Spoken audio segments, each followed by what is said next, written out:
அமெரிக்க குடியரசுக் கட்சியின் ஜனாதிபதி வேட்பாளர் டொனால்ட் ட்ரம்பின் தேர்தல் பிரசாரத்திற்கு பொறுப்பாக இருந்த தலைமை அதிகாரி பதவி விலகியுள்ளார். ஜனாதிபதி தேர்தலுக்கு இன்னும் 2 மாதங்களே உள்ள நிலையில் மனாஃபெட் தனது பதவியை ராஜினாமா செய்துள்ளதை ட்ரம்பும் உறுதி செய்துள்ளார்.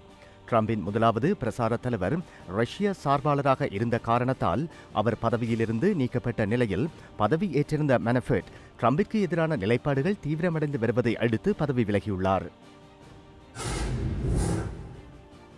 28வது ஒலிம்பிக் போட்டிகளில் நீச்சல் போட்டியில் தங்கப்பதக்கம் வென்ற அமெரிக்க வீரர் ரயான் லாச்ட் ரியோவில் உள்ள பெட்ரோலிய நிலையத்தை சூறையாடியதற்காக மன்னிப்பு கோரியுள்ளார்.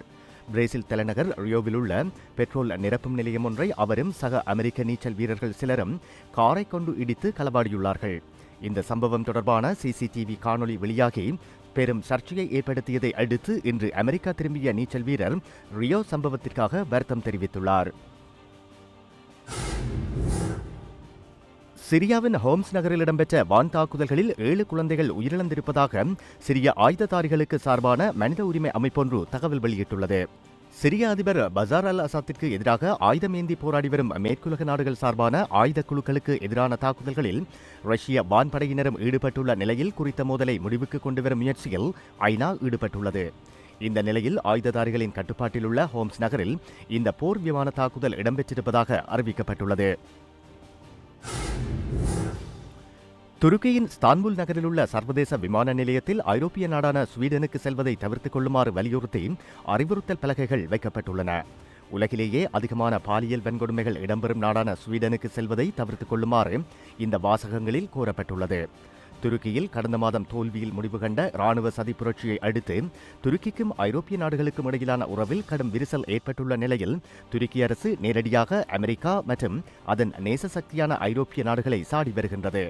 இதன் ஒரு கட்டமாகவே ஸ்வீடனுக்கு எதிரான நடவடிக்கையும் அமைந்திருப்பதாக சர்வதேச ஆய்வாளர்கள் தெரிவித்துள்ளார்கள்.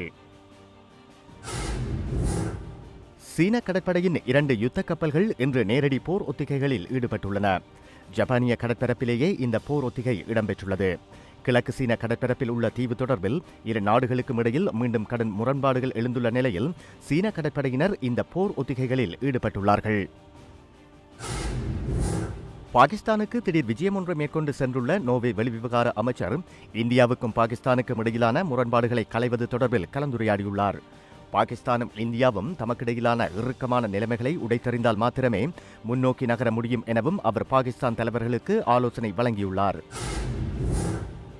இங்கிலாந்தின் குளோஸ்டர்ஷயர் பகுதியில் மணித்தியாலத்திற்கு 200 கிலோமீட்டர் வேகத்தில் காரை செலுத்திய 11 வயதினர் இருவரை விரட்டி பிடித்த காணொலியொன்றை போலீசார் வெளியிட்டுள்ளார்கள்.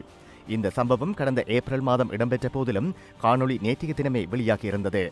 காப்புறுதியும் இன்றி வேக கட்டுப்பாட்டை மீறி காரை செலுத்திய 19 வயதுடைய 11 வயது இளைஞர்களுக்கு 6 மாத கால சிறை தண்டனை விதிக்கப்பட்டதோடு 2 வருடங்களுக்கு சாரதி அனுமதி பத்திரமும் தடை செய்யப்பட்டுள்ளது.